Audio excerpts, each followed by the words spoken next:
Welcome back, guys. Or if you're new to my channel, this is Automotive Anonymous, and that's the 2025 Subaru Ascent. But more importantly, this is the all-new Bronze Edition, and it's in one of Subaru's best colors, Crystal White Pearl, which I might be a little bit biased on because that is the same paint color on our 25 Subaru Forester. But anyways, today I'm going to share the good, the bad, and the ugly of this three-row Subaru SUV to help you guys at home decide if it might be the right vehicle for you, or if you should leave it at the lot and look at the other three-row competition. So today you can expect to see a walk around, all the specs, initial driving impressions, 0 to 60 on GPS, and then my final thoughts. And huge thanks to Twin Falls Subaru for letting me borrow this one for the day. I'll link them below if you're interested because they sell below MSRP, they ship all over the country, and with that said, let's dive right into this review. And if you like Subaru, the 2025 Ascent, or my video and you appreciate any of the effort I put into producing it, please consider liking this video. Basically, that lets me know you want to watch more stuff like this, helps my video get shared, but it'll help you as well by having YouTube choose to show you more stuff like this. Thank you so much. But if you're new to the Subaru Ascent, or Subaru in general, there's actually quite a few things that you should know. First of all, Subaru is a Japanese automaker. They're a really good one at that. They're actually rated #1 in reliability expectation for this year by Consumer Reports, but in general they are affordable, and they're very good in crash tests. But they weren't always like that. Subaru actually came out back during World War I in 1915, originally making military equipment for the First World War, and then it wasn't even until a few years after the Second World War ended in the 1950s that Subaru's like, you know what, we need to shift our resources, we need to shift our market. The war's over, we've recovered as a country, it's time to start making automotive vehicles. And then in 1968 is when they first sent one overseas to the North American United States market. And by that point in time, I think we were ready to receive them. And ever since then, they've been getting better and better and better. In fact, the Subaru Ascent, which is now in its 7th model year, replacing the Tribeca, came out back in 2019. There was a little bit of a refresh in the early years. These do keep getting better and better, and every single year they sell decently well for a unibody crossover full-size SUV. This sells around 50 to 60,000 units. A base model no longer exists for this year. Now the premium is the lowest trim level at about $39,000. But when you do shop the newest trim level, number 6 out of 8, this is the Bronze. It's based off of the Limited. It has a few upgraded features, and MSRP is around $47,000 after destination delivery. And all the extra goodies this one has before Twin Falls Subaru gives you a great discount for referencing my video. It's about a $49,000 vehicle, so it's not cheap. Before that, it is a top safety pick. Plus, it has Gen 4 eyesight system, really bright LED headlights, adaptive cruise, lane keep assist, lane tracing assist, automatic braking, a whole lot of other features, but specific to this Bronze Edition trim level, yeah, you guessed it, a lot of bronze accents on the front fascia, the 20-inch wheels, the stitching on the StarTech seats, and a few other little features that you'll see throughout this video. And while this is a full-size unibody crossover SUV, we need to clear something up. That is not the same as a full-size body-on-frame SUV, which is about 2 feet longer and about 1,000 pounds heavier than this. So for this being your full-size unibody option, they actually handle really well. It drives very similarly, just larger, a little bit heavier than the Crosstrek, the Outback, and the Forester that I've owned or currently own. And so for that reason, I like it a lot. It's also pretty easy to park. But anyways, this is about 16.5 feet long, roughly 6.5 feet wide, 6 feet tall. That means it has the same exterior dimensions as the Honda Pilot, as the Kia Telluride. What about the Toyota Grand Highlander? These are all the same exterior, unibody, full-size crossover SUV, but this one, it has a 9.5 foot wheelbase, so it's really planted and stable on the road. It weighs about 4,500 pounds, which gives enough girth to not feel like it's going to be blown around, but it's not too heavy that it can't corner as well as some other vehicles and keep you stable while you are changing direction. It does have an 1,158 pound payload capacity, which is probably about pretty average for this class of vehicle. It can tow 5,000 pounds if you have a tow package, so technically you could buy 2 Ascents and you could tow one behind the other if for some reason that's the desire of your heart. And then it has the typical Subaru Global all-wheel drive platform with mechanical drive shaft connecting it to the rear wheels from the front turbocharged engine. So it has 8.7 inches of ground clearance, a 444 final drive ratio, which is very aggressive and helps put the power down, especially all that low end torque right away is off of idle. And it can do a full circle in about 38 feet. The The last few things to mention here is the gas door is on the passenger side. Like a lot of Subarus, when you lock the vehicle, the gas door locks, so you don't have to worry about the bums trying to siphon any of your 19.3 gallons of 87 octane fuel. You can put higher octane in if you want. Ultimately, on the dynos, it doesn't seem to make a difference. This engine is actually tuned for 87 octane. And then it has a 20-inch bronze wheel, which in person actually looks pretty good. And then a 245/50 20 wheel. It's a Falcon all-season with about 930 seconds of tread. It seems to do really well on drier roads. I would assume that this tire also does pretty decently with the all-wheel drive system in light snow, rain conditions, but honestly, you're going to want a dedicated snow winter driving tire if you're really going to be encountering a lot of that. And then this is your key fob. You have a lock, you have unlock, you have power liftgate on this bronze trim level, and panic button. But you'll notice that the mirrors fold in. It does have 360-degree cameras all throughout. You can even leave them on while you're driving. Turn signals on the mirror, blind spot monitoring, and when you open the vehicle, the mirrors fold out to greet you. It's kind of like a dog wagging its tail. The driver's side door panel actually opens up super far. Like a lot of Subarus, there's kind of a mixed match of materials and colors, but on this trim level, they're all black. There's the bronze accents, memory seats, Harman Kardon speakers, some bottle and cup holders down there. Honestly, it's very Subaru. It's easy to approach, easy to get into. And then down here, you have a medium-sized Subaru on the door sill. You have all-weather mats, rubberized pedals, and dead pedal. You have the OBD2 port, the fuse box, knee airbag. You have your options. You have some storage, ventilation, lighting stock, chirp reset, tilt and telescoping wheel, and then here is your bolstered seat. Be careful that you don't lose anything in the furrow, in this little divot down here, the canyon. But anyways, it's heated, it's StarTex. It looks really nice with the bronze stitching throughout. It almost blends in with my backpack over there. And then you have the dual pane, huge panoramic sunroof up top. But sitting inside the Subaru Ascent is honestly a really nice place to be. The horn, it's pretty deep compared to a lot of other Subarus and very loud. The leather-wrapped heated wheel feels pretty good. Of course, like most cars, you mostly feel the heat on the 9 and 3 areas, but it's just easy to find a comfortable position. Everything is really cut out well around the driver. You have great visibility, basically anywhere you look. Huge mirrors to really let you see down the sides and the center. And then the driver mitigation system to help keep you focused on the road. It's kind of annoying. If you turn away for more than a couple seconds, it's going to start beeping at you, but ultimately that wouldn't be there if that wasn't probably proven to keep you safe for driving. You have a speaker. Let's start this up. You'll notice that the needles dance. The little dots display on the windshield for the basic heads-up display for some of your adaptive cruise settings, which are here on the right side. And then if there was a wall in front of us, or if it was nighttime, you'd see the steering responsive headlights do their theatrical display, which is pretty cool. Basically, if you're going more than 5 miles an hour, you turn the wheel, the headlights turn in their housing with you so that it lights up the road and not just what's in front of you, because you're not always actually going straight in front of the nose of the vehicle.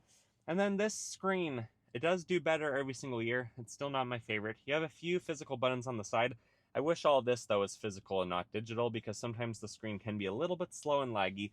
Otherwise, you have a 12-volt. You have a nice reclined rubberized storage, some plugins, 360-degree cameras, which actually work really well.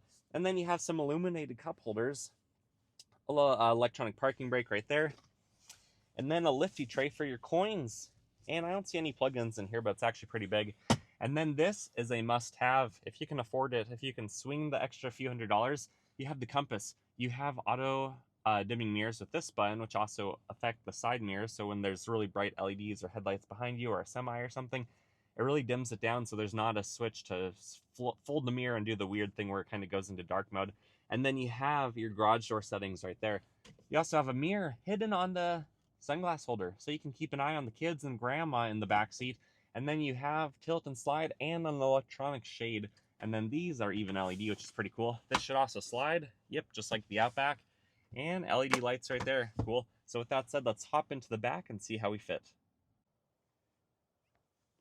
The back door panel of the Ascent is wonderful because it opens huge. So it's easy to get big pets and child seats into the back of the car. It's not as cramped as some other vehicles. But like a lot of the 3-row unibodies, you have a cup holder and you have a sunshade in addition to the factory window tint. So you get some extra luxuries for the back seat occupants. Also, you have the name brand speakers down there. But this is your StarTex captain seat with the armrest on the inner side. You have a few ways that you can drop it, fold it, slide it forward, but I'm going to find a comfortable position, and then I'm going to crawl through this tunnel on my 2 feet. I won't actually crawl, to show you guys how it feels to be in the back. So it's not powered or anything. There is a grab bar right here. I could probably live like this, stretch out my knees so they're not too locked in a flex position. And I could probably live like this to get across the country for at least a while before it's time to get out and stretch. I do have some plug-ins, some heated seats, some cup holders down here. And then where this is a 7-seat trim level, I'm just going to crawl through the middle this time. So you'll notice that the roofline is not huge. I do have to tuck my head so I don't hit myself. I have to avoid these things right here. But getting maybe into the back seat in the middle. All right, so that is very snug. Let's maybe get back here. I'm going to recline these seats a little bit. That's as much as they go.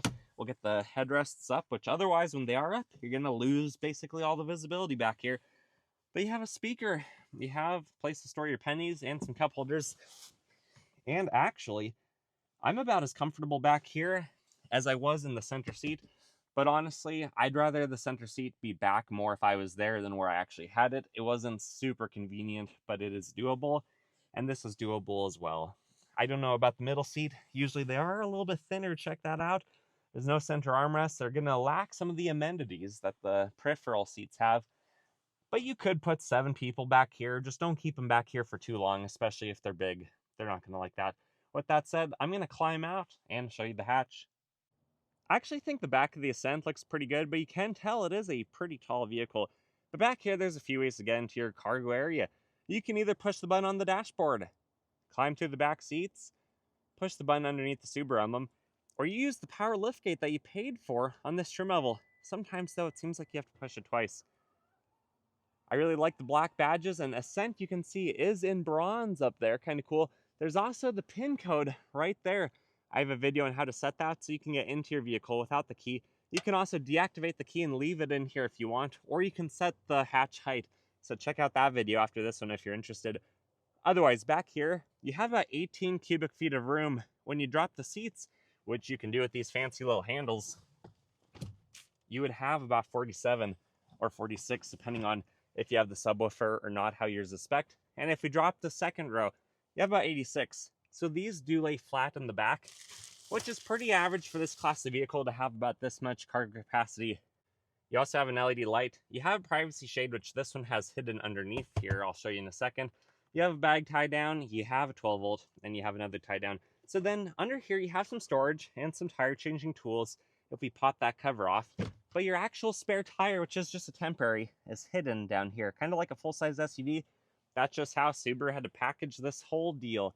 But otherwise, we can lock and lower, or just lower, which is what I'm going to do. And then if you get to ride shotgun, you'll notice a very familiar entryway to what the driver got. Minus a few of the controls on the front, the door panel is basically the same. But where you're going to be missing out on some features is with the seat. It's still heated. It still is StarTech seats, which I really liked for my Outback Wilderness. But you don't have the thigh support. You also don't have transmission tunnel storage in this like you do on the Outback. You do have the exact same above the glove box storage. And you have a locking glove box. But these are not huge. Is there a 12 volt in here? I don't see one, which is unfortunate because my Outback even had one of those. But with that said, let's come around to the front. I'm going to pop the hood and I'll show you what the 2.4 liter turbo engine looks like. Under the hood is a horizontally opposed Boxer 2.4 liter 4-cylinder turbo engine. It is direct injection and it is connected to the 8-speed CVT back there, the TR690. But this stout little power plant, which I had in my Outback, makes 260 peak horsepower in the high RPMs and about 277 foot-pound-feet of torque in the low RPMs, as low as 2,000 RPM actually. And because this is the big Ascent, it actually fits really well in this engine. There's a lot of room to work on the vehicle. You have the internal hood scoop to keep the intercooler cool with a lot of fresh air. You can almost see the turbo that's hidden at the bottom of the front of the engine. That's where the intake manifold comes down, the air gets spun up, and then it comes through the intercooler, through the throttle body, and then the intake manifold. For being a unibody though, this is basically a longitudinally mounted engine. You have the serpentine belt right there, the alternator, the AC compressor, top mount oil filter, all of your reservoirs, your fuse box, your other fuse box. You have your battery right there. Everything is just easy to get to, easy to clean, and other than maybe the spark plugs, most maintenance on this vehicle is super easy, and one of the reasons why I really like them. But with that said, let's drop the hood and we'll take it for a drive. Initial driving impressions of the 2025 Subaru Ascent Bronze Edition. First of all, let's get up to speed. Partial throttle. I'm not too heavy on the accelerator. Honestly though, this vehicle basically, we can sum it up in a few words. It drives like a Forester. XL, XT. Basically, it's just a big giant Forester that weighs about 900 pounds more than the regular one. And that's where the XL comes in. The XT comes in from the turbo engine, just like the Outback Wilderness I used to own. That basically means this drives just like that, but a little bit heavier, a little bit taller. There is more center of gravity. It doesn't turn and directional change quite as well as those lighter weight, slightly lower to the ground vehicles. You do feel more top heavy. You do feel like you need to be a little bit more careful on corners, but just like the Forester, visibility is really good. You have huge windows all throughout. The side mirrors are ginormous. Even at 16.5 feet long, you can see right down the center rear view mirror, and you can even turn on the 360-degree camera while you're driving, which I think is a really cool feature. Kind of like the Outback though. It's composed on the road. It's pretty quiet on the interior. There's not a ton of wind noise today. The road is well paved, so there's not too many rocks, but you can't corner as fast as you can in some other Subarus. With that turbo engine, it does get right up to speed.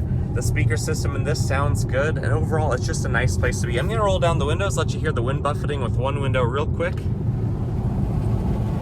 Whoa, not too bad. Now with the second window, usually that equalizes the pressure. Yeah. This actually, going about 60 miles an hour, really doesn't have that much wind noise. Honestly, this is a joy to drive. It's comfortable, it's composed, everything is nicely oriented in this vehicle, and it's easy to find a comfortable position. Sure, I wish I also had a cup holder on the door, like some other vehicles, like the Honda Pilot, some of the other 3 rows.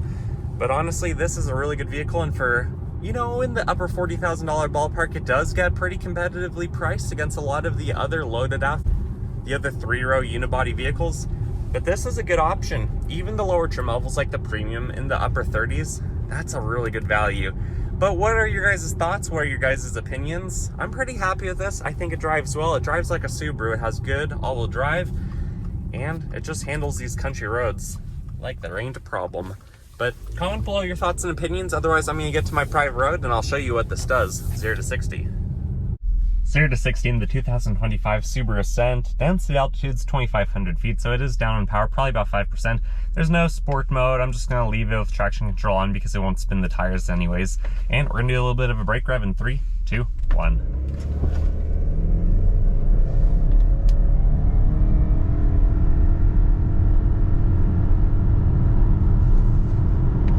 And true 0 to 60 came in at 8.16 seconds, or a little bit faster if we discredit rollout, the way this would have been rated by the magazines. My final thoughts of the 2025 Subaru Ascent Bronze Edition. Honestly, guys, I like it a lot. I really like this color scheme. I think it looks fantastic. Maybe I'll change my mind once we have a lot of these on the road, but for right now, this one really stands out. The only thing I don't like about it is the $50,000 price tag.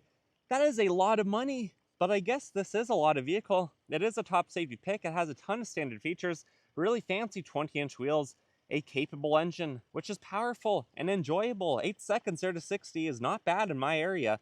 A lot of the muscle cars, for instance, only do about a 5.5 seconds 0 to 60. And then between all the creature comforts it has, the nice interior bits, the panoramic sunroof, and everything else that you guys got to see today, it is quite a bit of vehicle. But for that price point, check out the Pilot, check out the Grand Highlander, check out the Telluride, check out all the other 3-row SUVs. Heck, technically, even the Explorer is a unibody 3-row SUV, so there's a lot of competition for about $50,000. But if you do decide that this is the right vehicle for you, congrats, because this is awesome. These are fun to drive. I like them a lot. And it's a Subaru. You can't really go wrong with the Subaru, especially when Consumer Reports says that this is likely to be the most reliable brand that you can currently buy. But ultimately, guys, these are just my thoughts, my opinions that I'm rambling off, and I want to know yours, because if you are potentially considering one of these, what matters to you? What are you comparing this to? Comment below. What did you like about this video? What did you not like? I want to know all of your thoughts, all of your feelings. Let's hear them down below. And I'll try to comment with as many of you guys as I can, because it's fun to connect. Anyways, if you got anything out of this video, give it a like. Write your thoughts and opinions below. Subscribe if you haven't already if you want to watch more. And huge thanks to Twin Falls Subaru. They will sell you this below MSRP. They'll ship it to you. Check them out if you're interested. I wish you guys the best. Until next time, take care.